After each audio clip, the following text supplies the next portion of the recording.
vedeli smo, da ko bomo prišli, da bo to nova izkušnja, ampak nismo si pa predstavljali, da nam bojo naš svet, psihični svet postavili na glavo.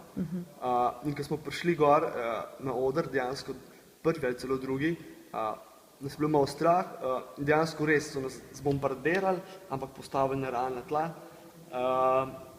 Kot zanimivost, naš pitch se je popolnoma spremenil iz prve serije in nismo probili niti enega stavka istega zdaj na končnem pitchu. Se pravi, rezultat tega delovnega vikenda je, da je prezentacija popolnoma drugačna od tiste, s katero sta prišla na delovni vikend. Ja, vsekakor. Naš pogled v bistvu na celotno zgodbo se je spremenil. Zgodba še vedno stoji, kakršna je, torej naš produkt, ampak pogled na njo je pa res popolnoma drugačen.